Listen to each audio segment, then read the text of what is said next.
É sobre o fim do mundo? É sobre o mundo viking?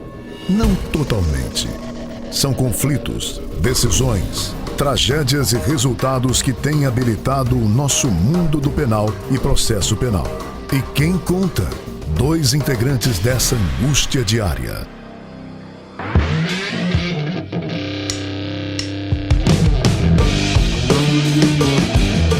Olá, esse é o podcast Processo Penal Ragnarok, o seu podcast do fim dos tempos. Meu nome é André Guasti, eu queria cumprimentar a todos os ouvintes, agradecer inicialmente pelo retorno dos outros 2 episódios gravados. Fiquei muito feliz com a repercussão dos outros podcasts. A gente ficou muito empolgado para dar continuidade ao projeto.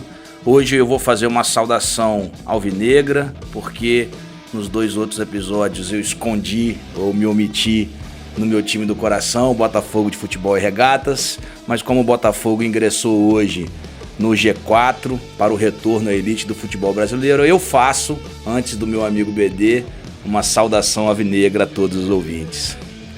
Olá a todos, Américo BD falando. É um prazer estar aqui de novo com vocês. E o Paysandu também está melhorando. Continua no G4 rumo à Série B, mas um dia a gente volta a Libertadores, porque o brasileiro Série A é pouco para nós. Nosso pensamento sempre é de Libertadores para cima. Vamos que vamos. Autoestima é tudo, né, BD? Pessoal, o tema de hoje, para a gente já iniciar no nosso tema central, como a gente explicou naquele podcast do trailer, né? Que nós teríamos aí um bloco central e um segundo bloco, e a gente já ingressaria no bloco central um tema de repercussão, um tema inclusive que foi sugestão de um ou de mais de um dos nossos ouvintes, que diz respeito ao direito ao silêncio ou à não autoincriminação, que seria responder a um questionamento. Pode o réu responder apenas às perguntas formuladas pelo seu advogado? Ou seja, o réu, no momento do seu interrogatório, pode se recusar a responder às perguntas do juiz, se recusar a responder às perguntas do promotor de justiça e responder apenas às perguntas do seu advogado? Muito bem, essa é uma questão que ganhou corpo nas redes sociais nas últimas semanas. Teve alguns casos, recentemente teve 2 ou 3 decisões do Superior Tribunal de Justiça tratando do tema. E para o melhor enquadramento, eu penso que a gente precisa fazer algumas distinções preliminares. Com certeza, é necessário fazer aqui uma introduçãozinha sobre o próprio direito ao silêncio, o alcance do direito ao silêncio, né, BD? Qual é a diferença, de repente, do direito, da interpretação desse direito importante do processo penal no nosso ordenamento jurídico e onde ele foi inspirado, para que a gente possa compreender aí e resolver essa celeuma. Perfeito. A nossa Constituição fala que o preso será informado de seus direitos, inclusive de permanecer calado e permanecer em silêncio. Então, o texto da Constituição usa a expressão preso, mas isso é pacífico, que a melhor interpretação constitucional é que não é apenas o preso. Qualquer réu, qualquer investigado tem, sim, direito ao silêncio. O direito ao silêncio, portanto, ele faz parte de um rol de garantias importantes de um processo penal civilizatório. O Estado não pode depender da palavra do réu contra ele. Você tem que ter provas para além da palavra dele. Por isso que ficar calado não traz absolutamente nenhum prejuízo para o Estado, para a jurisdição. Daí a importância de caracterizar isso. Agora, alguns países, como por exemplo nos Estados Unidos, eles tratam isso como um privilégio de não autoincriminação. Então lá, expressamente, você pode ficar em silêncio. Todavia, se você vai depor, se você pretende depor, aí você não tem mais direito ao silêncio. O direito ao silêncio é prévio. Na hora que você vai depor, você é obrigado a responder as perguntas do juiz, do promotor e do advogado. E mais, se você mentir, você comete crime de perjúrio. Então a lógica americana é uma lógica no sentido de que esse direito, esse privilégio, como eles falam lá, desde o caso Miranda e Arizona, uma interpretação da Quinta Emenda, né, isso fica claro que é para não depor. Se você for depor, você precisa falar a verdade. é visto ali como uma garantia negativa, né? Uma garantia de liberdade negativa que nós chamamos nos Estados Unidos. No Brasil é um pouco diferente. Primeiro, na gênese aqui do direito à não autoincriminação, à presunção, ou ao direito ao silêncio, ele advém primeiro dessa presunção de não culpabilidade ou presunção de inocência, que nós, inclusive, tratamos no primeiro podcast, quando falamos do sistema acusatório, e evidentemente que a presunção de inocência e o direito à não autoincriminação, que um decorre do outro, é o nemo tenetur si detegere, né? Famoso brocardo aí latino, ele vem justamente em contraposição com o que nós chamávamos de sistema inquisitivo, em que você não tinha a possibilidade de exercer praticamente a sua autodefesa. E que, por exemplo, a confissão era obtida até por meios ilícitos, por tortura ou por qualquer outro meio ilícito. Então, advém o direito à não autoincriminação, sobretudo do direito do princípio da presunção de inocência, e ele é corolário, evidentemente, do princípio acusatório. A permissão para que o réu não produza contra si mesmo provas. Em sentido amplo, a gente compreende no ordenamento jurídico brasileiro, e evidentemente que há inúmeros casos que os tribunais superiores já decidiram, o STJ e também o Supremo Tribunal Federal, em sentido amplo, você não pode exigir do acusado uma participação obrigatória na formação da prova que o prejudique. Então, evidentemente que nós vamos focar aqui na discussão da celeuma, de que ele pode ou não, ou se é constitucional, né? Eu acho que esse é o ponto que nós devemos discutir na EBD. Se é constitucional o réu se negar a responder as perguntas do advogado, do promotor e do juiz, e responder apenas as perguntas do seu advogado. E se isso desnatura de alguma forma o interrogatório, ou se nós compreendemos o interrogatório como um meio de prova, como um meio de defesa, ou como um meio híbrido, né, de prova e de defesa, como alguns doutrinadores assim o classificam. Pois é, não há dúvida que o ditado popular "quem cala consente" não tem aplicação nenhuma no processo penal. Então, o primeiro ponto importante é deixar claro isso. O silêncio do réu jamais é consentimento. Nós jamais podemos fazer esse tipo de raciocínio. Quanto à questão específica, vamos ter correntes. Não é um tema pacífico. Pelo contrário, há sim margem de argumentos bons para mais de um lado. Eu, particularmente, respeitando a divergência, entendo o seguinte: do ponto de vista no nosso sistema, no Brasil, não há nenhum óbice para que haja resposta exclusiva das perguntas do advogado. Ele tem um silêncio total e, além do silêncio total, ele tem um silêncio parcial. Então, é possível que ele responda exclusivamente isso. Isso é uma boa estratégia, isso é uma estratégia inteligente, isso é uma outra discussão. Porque na prática isso às vezes pode parecer um jogo combinado, não tem diferença nenhuma dele confirmar perante o juiz a tese de defesa ou ele assinar a defesa dele junto com o advogado, ratificando aqueles atos. Então, assim, vai depender muito de como a coisa vai, de como a defesa constrói do ponto de vista epistemológico. A preocupação é de como isso vai ter repercussão. Do ponto de vista jurídico, me parece um direito dele, até porque não faz diferença nenhuma, ele simplesmente desde o começo falar que não vai responder, ou ele, como alguns preferem, que tenha que toda pergunta por pergunta ser registrada a pergunta e ele se negar cada uma vez. Eu acho isso, com todo respeito, uma perda de tempo. Se ele de fato pretende já responder só as perguntas direto, já passaria a palavra direto à defesa para formular as perguntas. Na verdade, BD, eu até vou levantar um ponto aqui, em que já discutimos em outras oportunidades, e até deixo claro que concordo com a sua posição. Eu acho que não existe proibição, nem no nosso Código de Processo Penal, tampouco na nossa Constituição Federal, do réu deixar de responder as perguntas do juiz e do promotor, do Ministério Público, e responder apenas as perguntas do advogado. Eu acho que não consigo encontrar um óbice, nem mesmo no que alguns defendem, acerca da violação possível ao contraditório.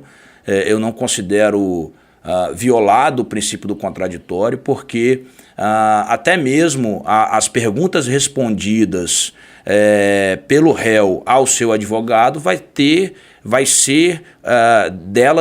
o Ministério Público a oportunidade de se manifestar em sede de alegações finais ou em sede de qualquer requerimento para dirimir qualquer e eventual dúvida. Eu não considero violado o princípio do contraditório nessa circunstância. Eu entendo, evidentemente, que o Brasil deveria ter adotado um modelo próximo ao modelo norte-americano, de uma liberdade negativa no que diz respeito ao depoimento, até porque a gente já falou isso sobre o comportamento de boa-fé processual que deva ser aplicado ao processo penal. Eu não considero que exista um direito natural a mentir, como alguns doutrinadores assim defendem. Eu acho isso uma violação até aquele beneficiar-se da sua própria torpeza.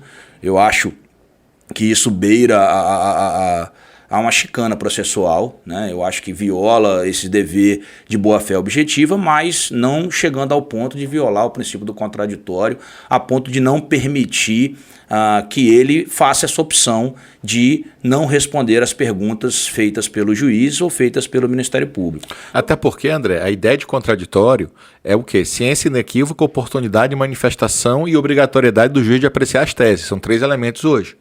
Quer dizer, quando o réu responde aquela pergunta, ele vai ter ciência, vai ter oportunidade, o MP, e o juiz depois aprecia. Então, não há violação ao contraditório. E se é direito do réu ficar calado, o exercício do direito não pode ser levado em prejuízo dele. Então, de fato, essa estratégia não é uma estratégia que viole o princípio do contraditório, com todo respeito a quem pensa diferente.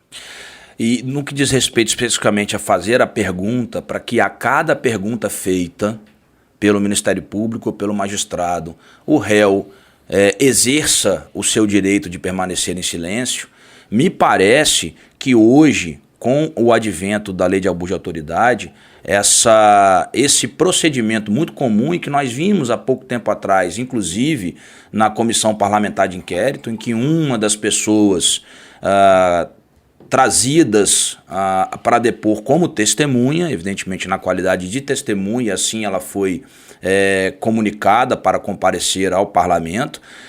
A toda pergunta formalizada por um dos senadores da República, ela respondia reiteradamente que não iria responder aquela pergunta porque estava exercendo o seu direito de silêncio. E o artigo 15 da Lei de Abuso de Autoridade, me parece, BD, que veio justamente para não permitir esse tipo de conduta que me parece que caracterizaria um constrangimento, de fazer a pergunta e exigir que a parte, a cada pergunta, diga que vai exercer, porque ali é uma forma delas constranger a testemunha, de constranger a parte a exercer constantemente o seu direito ao silêncio a cada pergunta, e aquelas perguntas ficariam evidentemente consignadas. E eu sempre imagino isso, por exemplo, no âmbito do tribunal do júri, e era uma das coisas que eu queria comentar, até pelo exercício do direito ao silêncio. Mas o artigo 15 ele fala sobre o constrangimento ao depoimento, ele diz: incorre na mesma pena quem prossegue com o interrogatório, inciso 1º, esse é o parágrafo único, de pessoa que tenha decidido exercer o direito ao silêncio. Não sei se a BD concorda com essa afirmação, mas me parece que essa norma veio até para proibir essa conduta de questionar pergunta a pergunta e consignar pergunta a pergunta para que o réu faça o seu exercício de autodefesa. Eu penso desse modo, ele já avisou que não quer responder a nenhuma pergunta. O Ministério Público, se quiser, pode constar em ata todas as perguntas, mas não tem por que exigir que cada uma é um constrangimento desnecessário e até conspira contra a duração razoável do processo.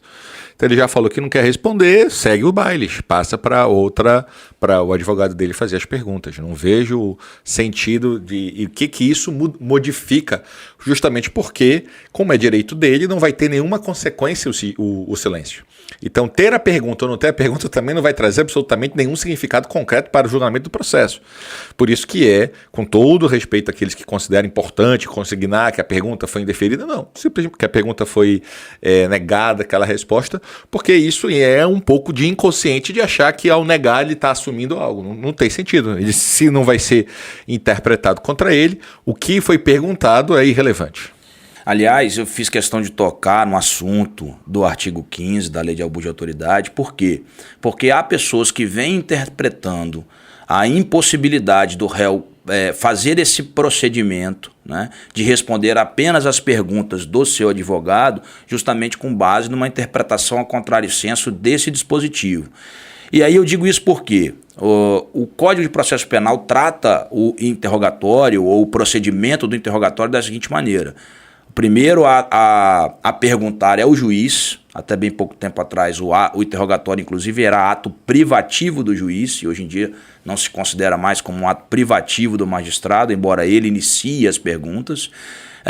Passa-se após as palavras do Ministério Público, os questionamentos feitos pelo Ministério Público que assistente de acusação, se for o caso, e passa-se a palavra ao advogado de defesa, podendo aí, e também hoje pacificamente, os advogados dos outros réus a fazerem reperguntas. Então, na medida em que a Lei de Abuso de Autoridade determina que o juiz encerre, não prossiga com o interrogatório no momento em que o réu decida exercer o direito ao silêncio, alguns interpretam a norma justamente de que o juiz deve encerrar o ato processual e nem passar a palavra ao Ministério Público, tampouco ao advogado de defesa. Eu acho que é uma interpretação razoável, não é uma interpretação teratológica, mas não é a interpretação com a qual eu concordo. Eu concordo, como falei, que o réu, dentro do nosso ordenamento jurídico, dentro da amplitude do que é direito ao silêncio ou não autoincriminação, ele pode sim se recusar a responder as perguntas do juiz e dizer claramente que só vai responder as perguntas do seu advogado. E evidentemente que a valoração dessa prova ou desse meio de defesa ou desse meio de autodefesa vai ser feito pelo magistrado. Assim como seria o magistrado ler a defesa escrita realizada pela parte após a citação inicial. Não me diferencio muito disso aí. Com todo respeito a quem defende essa corrente, o abuso de autoridade é para evitar abusos do Estado. Então não tem sentido você fazer uma interpretação de abuso de autoridade para prejudicar e restringir a ampla defesa. Não tem. E a interpretação literal do dispositivo que manda, mas está expresso, né? Eu sempre gosto de uma citação que o ministro Barroso costumava fazer, do livro Vermelho e o Negro de Stendhal, em que ele mostra uma passagem super curiosa, em que uma senhora estava traindo o marido, e o marido chega mais cedo em casa, e essa senhora então esconde o amante no armário e faz uma promessa à Nossa Senhora. Se ela escapasse daquela situação sem que o marido descobrisse, ela nunca mais veria o amante. E ela escapou. O que ela fez, André? Ela passou a receber o amante com a luz apagada.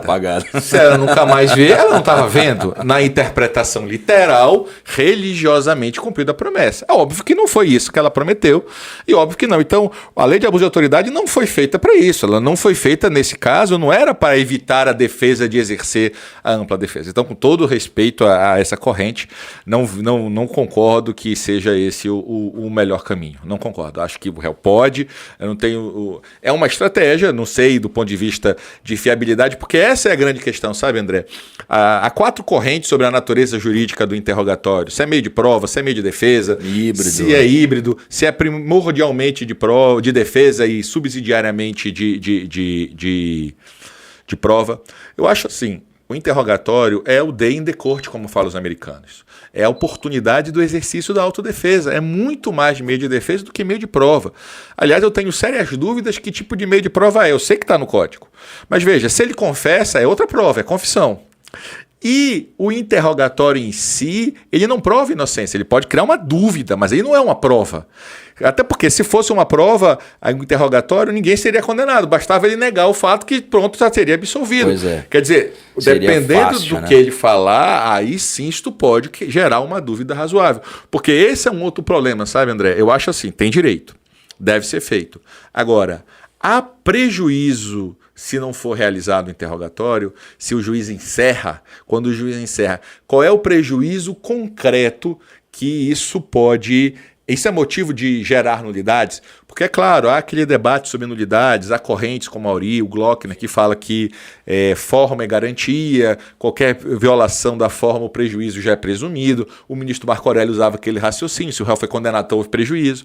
Mas O fato é que nós precisamos analisar concretamente. Me parece que às vezes é a perda de uma chance, né? A discussão aqui, você tinha a oportunidade de fazer uma pergunta que por seu próprio cliente, e esta pergunta epistemologicamente, ela é capaz de gerar uma dúvida? Me parece que esse é o grande ponto, para também não virar só um formalismo. Eu acho que a questão deveria sim, os juízes deveriam respeitar essa estratégia. Nem tudo é inconstitucional, a gente precisa acabar com isso no nosso país. O pessoal acha que tudo... Então é uma estratégia. Agora, tudo é inconstitucional ou tudo viola o princípio acusatório. Exato, isso aí a gente precisa encontrar esse equilíbrio. Agora, se o juiz seguiu essa outra corrente, é necessariamente motivo de nulidade? De fato, você deve sempre... Houve ou não houve esse tipo... Porque me parece que às vezes tem que comprovar que como aquela pergunta teria aptidão para, de fato, quanto ela contribuiu para o desrespeito ao devido processo legislativo, para não transformar também forma em forma. Esse que me parece. Por exemplo, o que poderia ter sido perguntado ao seu próprio cliente que não poderia ser esclarecido em sede de alegações finais? Para você falar em uma nulidade futura, ou a ausência da permissão do interrogatório vai gerar, em todo caso, nulidade da instrução processual e repetir todos os atos. Evidentemente que é a consequência do que a gente está defendendo como correto, que seria permitir que o advogado, que o réu apenas responda às perguntas do seu advogado. Mas daí a dizer, eu concordo mais uma vez com o BD, daí a dizer que toda vez que isso se proceder, vai gerar uma nulidade por violação à ampla defesa, por violação ao direito ao silêncio ou na autoincriminação, também considero que não. Eu acho que é preciso, dentro da teoria das nulidades, se comprovar, evidentemente, a existência de um prejuízo, e deve-se comprovar concretamente a existência desse prejuízo, até porque não se pode falar em prejuízo presumido, e eu discordo dessa corrente aí, de que o prejuízo é presumido apenas e tão somente pela condenação.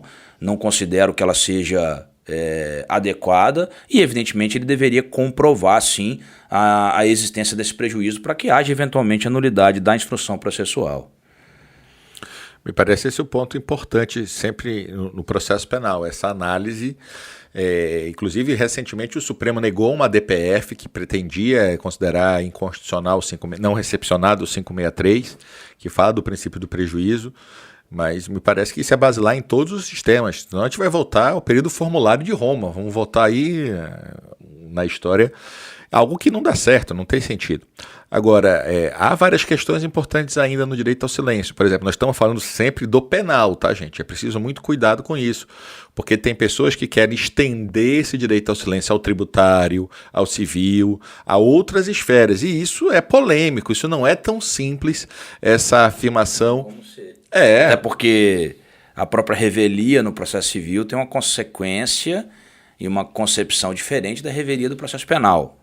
A revelia, a ausência de prática de atos processuais. Então, estender isso simplesmente sem uma ponderação ao processo civil ou ao processo tributário me parece equivocado também. Bom, superada essa questão e a nossa posição no que diz respeito ao réu poder responder as perguntas apenas do seu advogado, e tanto eu quanto o BD concordamos que ele tem esse direito, que não viola a Constituição, não viola o contraditório o exercício desse direito dessa maneira, a gente passa a falar de uma extensão da amplitude do direito ao silêncio no nosso ordenamento jurídico. E a gente mencionou no começo do podcast que ele diferencia-se da interpretação dada ao direito norte-americano, que é de uma liberdade negativa, ou seja, o réu tem o direito simplesmente a não participar, a não falar. Ou seja, ele exerce o direito ao silêncio. E no momento em que ele decide falar, ele tem que dizer a verdade, sob pena de incorrer até no crime de perjúrio.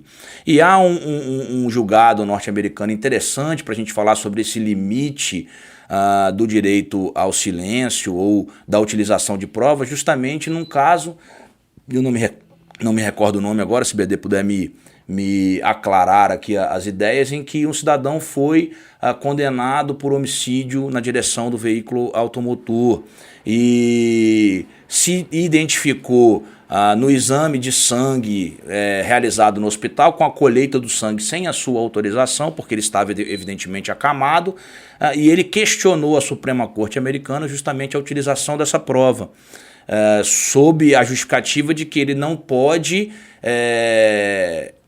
fazer prova contra si mesmo, né, nesse jargão popular. Então, qual a extensão desse direito? E como resultado desse julgamento, a Suprema Corte Americana entendeu que não violaria o direito ao silêncio a utilização daquele material probatório, porque eles interpretaram que aquela violação seria mínima.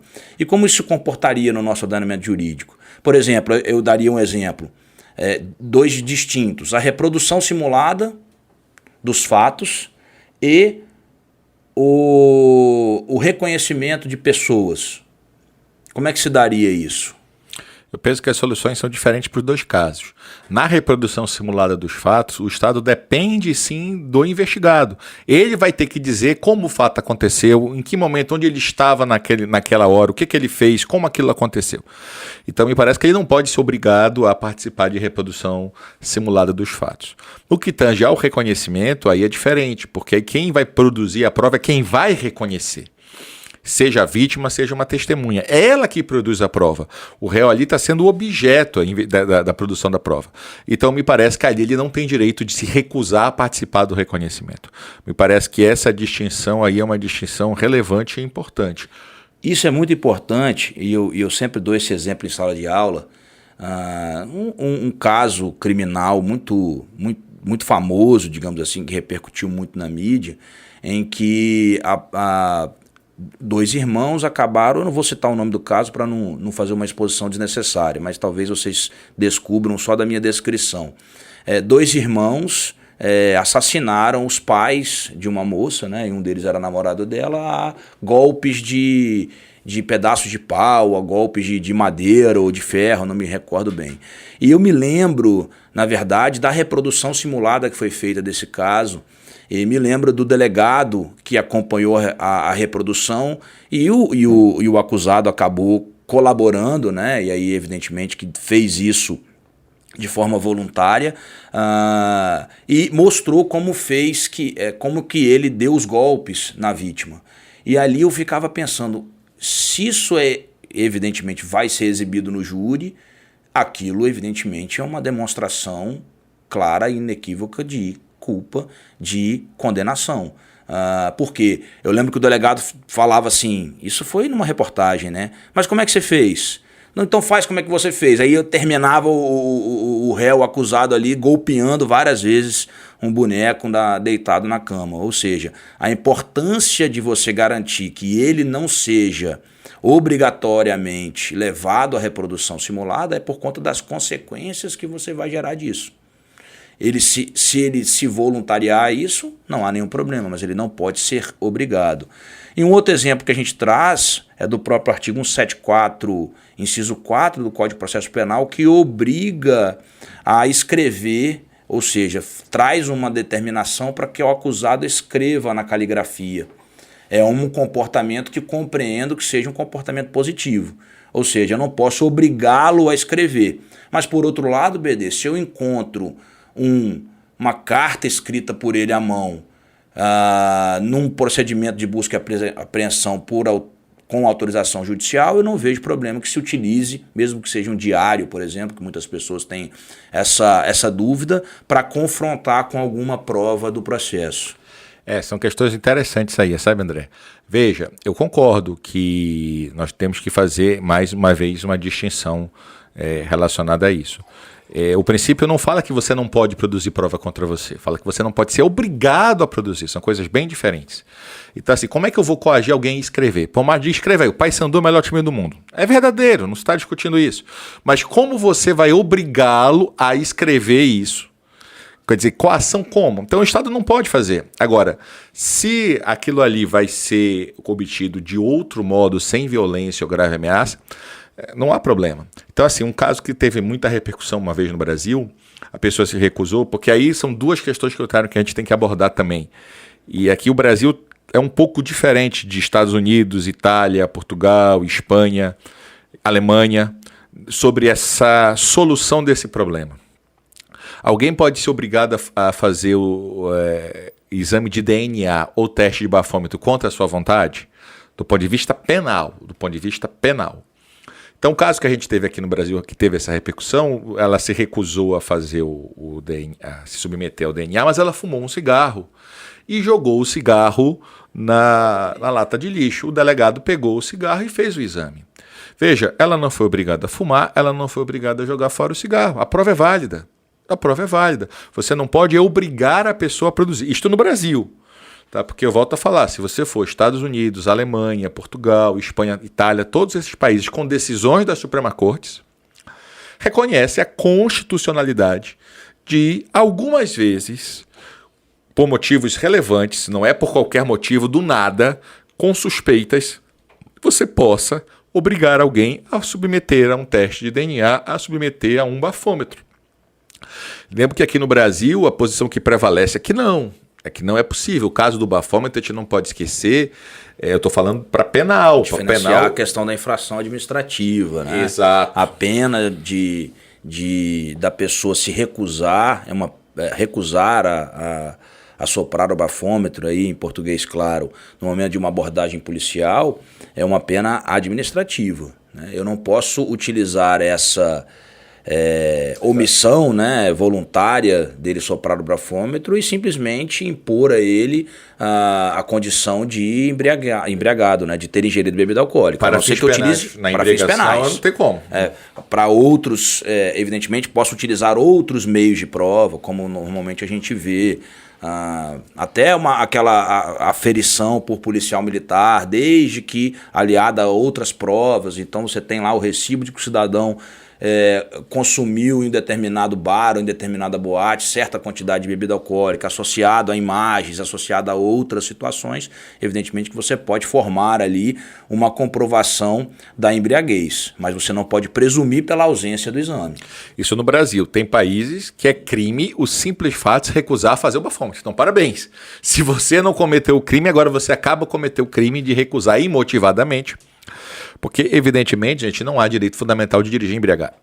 Então, o Estado tem que ter mecanismos e esse tipo de teste, enfim. Por isso que eu falo, às vezes no Brasil existe talvez uma interpretação um pouco exagerada da extensão de algumas liberdades individuais, no que se refere ao interesse de toda a coletividade. E não se está falando, evidentemente, de violar direitos, não é nada disso, mas de uma compreensão. Como eu falei, este caso, por exemplo, de que havendo uma suspeita relevante você pode tirar um fio de cabelo e conseguir, ou a saliva, não é uma invasão, e você tem vários países com decisões da Suprema Corte ratificando a constitucionalidade dessa medida, mas aqui no nosso país não, aqui no Brasil ainda há uma... os dois últimos pontos que eu queria abordar, e bem rápidos ainda, sobre o direito ao silêncio, seria essa compreensão de interrogatório subreptício, né, que também vem sendo considerado inválido pelos nossos tribunais superiores, ou seja, o réu... Isso também, aliás, nesse ponto eu até concordo com as decisões dos tribunais superiores, porque dentro de um modelo acusatório, dentro de um modelo constitucional, você precisa deixar claro para aquele cidadão que ele está prestando um depoimento. Inclusive, por obrigação legal e constitucional, avisá-lo que ele tem direito de não responder às perguntas que lhe foi formulada. Então eu tendo a reconhecer como corretas as decisões dos tribunais superiores, que entendem que não é possível que você faça você valore as perguntas feitas ao réu fora daquela compreensão de interrogatório. E que isso, infelizmente, era muito comum, hoje eu acho que nem tanto, mas muito comum nas delegacias de polícia, em que você fazia aquela conversa informal com o acusado, com o autuado ou com o investigado, para tentar arrancar dele ali alguma informação, alguma confissão, e no momento do interrogatório normal ele se recusava, ou mudava o seu depoimento, entre aspas. Você não pode levar aquela primeira prova, que foi tomada aí quase que de uma forma no engodo, né, para poder levar isso como prova. Perfeito, André. Sabe, os americanos, eles usam uma expressão chamada entrapment. nessa ideia de que a fraude também não é só questão de não ser obrigado. O Estado tem que ter fair trial, tem que ter, então o Estado não pode agir com fraude, com engodo, com enganação. Teve um caso maluco nos Estados Unidos, que vocês vão ver que é maluco mesmo, que uma policial chegou a manter relação sexual com o traficante, para logo depois da relação sexual ela pedir droga e quando o traficante entrega a droga, ela prende o traficante. Então a forma que ela conseguiu para o cara que ele se confessasse o crime foi através desse tipo de ato. E aí os Estados Unidos, depois a Suprema Corte americana julgou esse caso e considerou a prova ilícita por entrapment. Então veja, a ideia da fraude, o Estado tem que ter transparência, não tem mais sentido, por isso que esse é mais um dos casos possíveis da relevância da decisão do ministro Schietti da sexta turma e depois adotada agora por todo o STJ, da gravação da atitude dos policiais. Tudo tem que estar gravado, tudo tem que ter filmado, justamente para você ver a transparência. O Estado precisa agir de um modo transparente, não se deve trabalhar com fraude. Então não só a violência, a fraude também, ela não só no Brasil, aí também nos Estados Unidos ela é proibida. E caminhando aí para o final, BD, pelo menos do que eu tinha preparado aqui para a gente trazer a reflexão, eu trago justamente uma reflexão sobre o direito ao silêncio no tribunal do júri. E aqui como uma estratégia de defesa mesmo. Será que é interessante para a defesa dizer que o acusado vai responder apenas as perguntas formuladas por seu advogado? O que os jurados que têm a íntima convicção vão interpretar desse exercício do direito? Ainda que nós tenhamos a obrigação do juiz de explicar, de contextualizar o direito ao silêncio, de corroborar que aquilo é um direito constitucional, evidentemente que na prática, e eu gosto sempre de citar algumas questões práticas, tanto em sala de aula quanto aqui no podcast, porque eu acho que a pessoa tem que pelo menos visualizar a questão jurídica na prática, porque senão você fica você fica meio dissociado da realidade, que se tome muito cuidado com essa estratégia, e evidentemente que eu respeito a estratégia de defesa, de realizar essa providência no tribunal do júri, porque você não tem noção do que os jurados vão interpretar disso. E é claro também que existe uma norma que proíbe no tribunal do júri, em qualquer outro processo, que você interprete o que interprete o silêncio ou use o silêncio como um argumento de autoridade em prejuízo do réu. Ou seja, o réu exerce o seu direito ao silêncio, exerce o seu direito de não comparecer em plenário, que é uma decorrência do direito ao silêncio também, da não autoincriminação. O Ministério Público, evidentemente, não poderia, no momento dos debates, e dizer: olha, ele não compareceu ou ele não quer falar nada porque certamente ele é culpado. Esse tipo de argumento de autoridade não pode ser utilizado, é vedado expressamente pelo Código de Processo Penal, e isso sim pode gerar uma nulidade futura. Esse é o 478, inciso 2. Isso, se acontecer no júri, é para o juiz só falar assim: muito obrigado, você acabou de anular o júri todo, paciência, paramos tudo aqui, acabou o júri. Porque na verdade ele pode até continuar a final, porque se ele for absolvido não anula. Mas se eu estou nesse júri, parabéns, o júri está encerrado. Não tem mais o que falar, porque o 4782 é expresso. Não pode fazer menção, não pode fazer menção. Esse negócio de... E aí qual é o problema? Eu concordo com você. Aí é um debate até da própria essência do Tribunal do Júri, né? O Jordi Beltrán tem um artigo criticando a Corte Europeia de Direitos Humanos, a Corte Interamericana, porque ele acha que os jurados também tinham que fundamentar, que qualquer condenação democrática precisa de fundamentação. Então, por mais que você avise e diga ao jurado que o silêncio não pode ser interpretado como réu, ninguém sabe, no fundo, como o jurado vai levar em consideração essa... Isso é uma das grandes polêmicas do júri. Esse silêncio.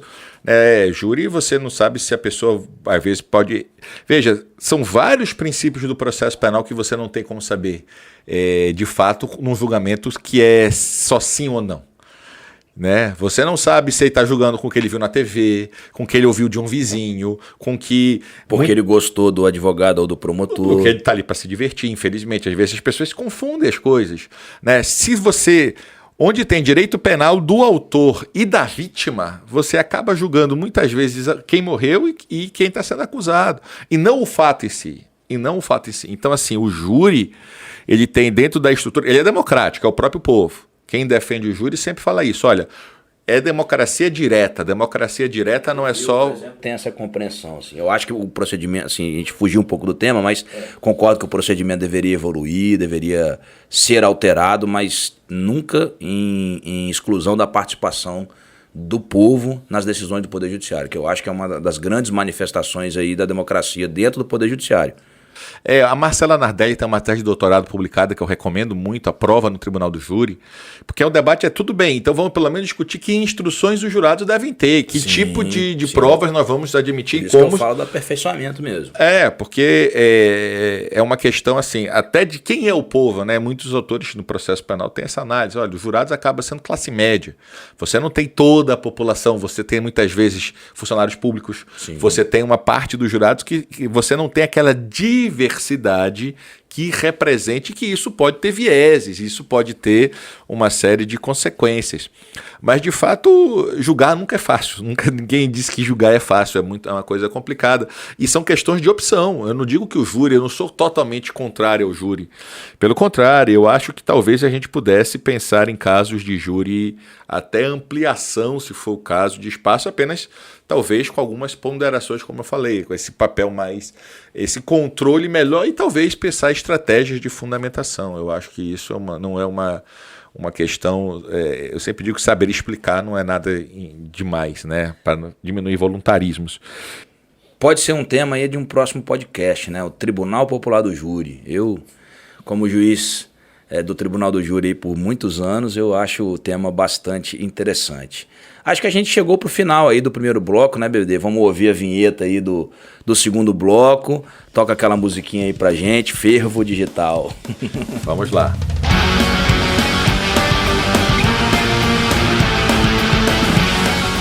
Voltamos então com o nosso segundo bloco, uma polêmica, um julgado, uma questão de fato relevante para o processo penal. E hoje a gente vai falar um pouquinho sobre um novo tipo penal criado aí pela Lei 14.132, que inseriu no Código Penal o artigo 147A, que é o crime de perseguição ou o crime de stalking. Se a gente for olhar o seu conterrâneo lá, norte-americano. E efetivamente a gente vai entrar numa discussão se o artigo 65 da Lei de Contravenções Penais foi revogado, com a revogação, do artigo 65 da Lei de Contravenção Penal e a substituição aí pelo 147A, se houve o que nós chamamos de abolício criminis, ou seja, se os fatos anteriores todos serão fadados, né, à absolvição, ou se nós teríamos aí o que nós chamamos de continuidade normativo típica, mais ou menos o que aconteceu ali com o artigo 213 e 214 do Código Penal. Para quem se recorda, em 2009 o Código Penal também foi alterado para revogar o artigo 214 e inserir as condutas do 214, do atentado violento ao pudor, no âmbito do artigo 213 do Código Penal. Muito bem, eu primeiro confesso a vocês, ouvintes, que eu tenho uma grande dificuldade no que tange a esse tema de contravenções penais. Eu adoto uma corrente que é completamente minoritária, eu reconheço, de que não deveria existir contravenções penais. Ou o fato é grave, se a gente quer trabalhar com direito penal mínimo, e se o fato é grave, deve ser crime, ou se o fato não é grave, que seja tratado para as outras esferas do direito. Essa distinção, delito liliputiano, como às vezes gosta de cair em concurso, de um crimezinho, isso aí é um artifício que não tem absolutamente nenhum sentido. Principalmente se você não prevê pena de prisão, que a grande diferença do direito penal para as demais esferas é a possibilidade, mesmo que em tese remota, de pena de prisão. Então me parece que num direito penal mínimo se deve limpar realmente condutas que não são tão graves e devem ser resolvidas de outra forma. Agora, este caso aqui é um caso interessante pelo seguinte, é psicologicamente extremamente grave a questão do stalking. Por isso foi muito importante o legislador penal, de fato, ter trazido... Ficar dentro do Código Penal como crime, né? Apesar de algumas pessoas criticarem o dispositivo por ser um tipo penal tanto quanto aberto, eu também concordo com a importância da tipificação, com a necessidade, né, diante do que vem acontecendo de violência, especialmente violência contra mulheres. Eu acho que o artigo 147A ele é um avanço aí no que diz respeito à política criminal. E lembrando aos ouvintes, e esse, por exemplo, segundo o bloco de hoje, foi uma sugestão de um ouvinte encaminhado para o nosso e-mail, que encaminhe dúvidas, sugestões e críticas para o e-mail do nosso podcast, que é o processopenalragnarok@gmail.com. processopenalragnarok@gmail.com. Essas sugestões muitas vezes são encaminhadas a gente por e-mail, mas também por WhatsApp, por Instagram, por Twitter, né? Algumas pessoas também fizeram algumas considerações e por isso que ressaltei no início do primeiro bloco a nossa alegria e satisfação com o feedback, com a repercussão do nosso podcast, mas a gente está sempre divulgando esse outro meio também, que é o nosso e-mail para receber essas sugestões e críticas. E entrando no tema, especificamente, apenas mencionar os dois tipos penais, para que a gente possa compreender aí. Eu fiz uma exemplificação com o estupro e o atentado violento ao pudor. Dizia o artigo 65 da Lei de Contravenções Penais, e eu adiro também às críticas que o BD fez no que diz respeito à própria compreensão da contravenção penal. Me parece também que numa concepção de subsidiariedade do direito penal mínimo, ou é crime, ou a gente trata numa esfera administrativa ou outra esfera que não é penal. Mas a Lei de Contravenções Penais está aí. Nós temos, para quem milita aí como juiz, promotor ou advogado na Justiça Estadual, sobretudo no que diz respeito à violência no âmbito doméstico e familiar, a Lei de Contravenção Penal ainda é muito utilizada em algumas situações, e o 65 era uma delas. E dizia o 65, molestar alguém ou perturbar-lhe a tranquilidade por assinte ou por motivo reprovável. Em contrapartida ao que diz hoje o 147A do Código Penal, que diz perseguir alguém reiteradamente e por qualquer meio, ameaçando-lhe a integridade física ou psicológica, restringindo-lhe a capacidade de locomoção ou de qualquer forma invadindo ou perturbando sua esfera de liberdade ou privacidade. Me parece, não sei se o BD concorda comigo, que o 65 ele está inserido no artigo 147A com algumas diferenças. Por exemplo, a reiteração dos atos no 147A, ela é elemento do tipo. Ou seja, uma única conduta não pode caracterizar o crime de perseguição. O que poderia acontecer no anterior artigo 65 da Lei de Contravenções Penais, em que uma única conduta poderia gerar a infração ao 65 e gerar, portanto, uma contravenção penal. Então, a primeira distinção que eu gostaria de fazer aos ouvintes. São dois crimes semelhantes, mas há uma diferença significativa no elemento do tipo reiteração que existe no 147A do Código Penal. Exato. O legislador aqui, diferente do debate, por exemplo, sobre um assédio moral no cível, se você pode ter uma única conduta ou não, o direito penal é tipicidade. O 147A expressamente fala em reiterada, para ser tal que tem que ter reiterada. O 65 não falava isso. Então, por isso que não se trata só de uma mera continuidade. Em alguns casos, pode ser, inclusive, um abolício crimes. E a pena é mais grave. Evidentemente, a lei penal não retroage para prejudicar. Então, a gente precisa ter esse cuidado também. Os fatos anteriores à lei de conduta única, portanto, eles acabaram sendo agora novatio legis in melius, né? Eles acabaram simplesmente ficando impunes. A gente pode diferenciar aqui, para chegar a uma compreensão do que houve com esse dispositivo, com esses dois dispositivos, há três situações. Primeira situação, o fato violava o artigo 65 da Lei de Contravenções Penais, ou seja, alguém foi molestado, perturbado na sua tranquilidade, porém esse ato não foi reiterado. Ou seja, esse caso em específico, com o advento do 147A e a expressa revogação da lei do artigo 65 da Lei de Contravenções Penais, esse fato passa a não mais existir como crime. Há, neste caso, uma abolitio criminis e essa pessoa não pode ser responsabilizada pela Lei de Contravenções Penais. Situação 1.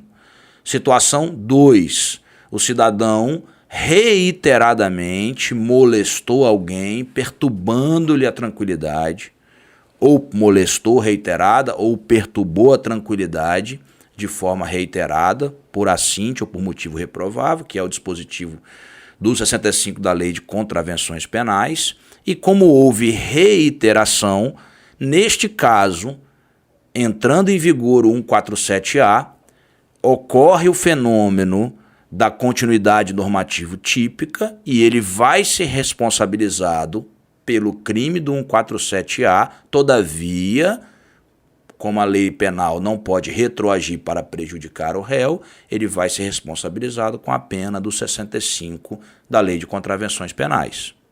Apenas esses dois fatos já foi na vigência da lei nova e você pode até descartar o fato anterior dúvida. E aí já aplica Sim. a lei nova. Sim. E há aquele debate processual curioso e importante sempre, porque antes era pública incondicionada e agora passou a ser pública condicionada. Né? Parecido até com o que o Supremo com a STJ e o Supremo estão discutindo do estelionato com o pacote anticrime. E é um debate muito grande. Então, o debate é um debate clássico, um debate importante sobre o alcance da retroatividade da representação. Como condição de procedibilidade. Alguns defendem que vai até a sentença, esse foi o posicionamento que está prevalecendo depois da sentença, não há que se falar. Alguns falavam até a denúncia e outros falavam que não retroage. Então, esse é um tema também que é outro caso que a gente deve depois tratar com calma no podcast, ação penal e esse tema da intertemporalidade de condição de procedibilidade. É um tema bem interessante, bem legal. E finalizando, pessoal, a terceira situação pode vir a gerar com o 65 da Lei de Contravenções e 147-A do Código Penal, justamente se a reiteração, digamos que ela tenha sido de dois atos. Se um ato aconteceu antes da vigência do 147-A e o segundo ato já aconteceu na vigência do 147-A, igualmente nós teríamos que falar em absolvição por abolitio criminis, porque não teríamos a reiteração a ponto de gerar a infração a 147-A e, evidentemente, não poderíamos utilizar os dois fatos, porque no limite entre as duas práticas, teríamos aí a vigência de um outro dispositivo que foi revogado, aí, que seria o 165 da Lei de Contravenções Penais. Esse foi o terceiro episódio, medalha de bronze na época da Olimpíada, e vamos prosseguir com esse nosso projeto, agradecer a vocês que ficaram até esse momento e dizer que o Paysandu vai melhorar substancialmente, eu tenho fé ainda. Eu não vou nem falar que eu sou Flamengo, André, porque aí também pega mal. Fica assim desproporcional. Deixa o Flamengo quieto, com humildade. Eu reitero os agradecimentos, pessoal. Tenha uma boa semana a todos. Muito obrigado aí pela audiência, obrigado pelo feedback, obrigado pelas mensagens. A gente está muito feliz aí com a repercussão do podcast. E tenha uma boa semana a todos. Então é isso, André. Vamos lembrar sempre, qualquer dúvida, ouvintes, por favor, processo penal Ragnarok @gmail.com. Podem perguntar receita de bolo, o André tá de dieta, tudo, a gente tá tudo bem. Eu mando low carb. Produção de podcast Fervo Digital.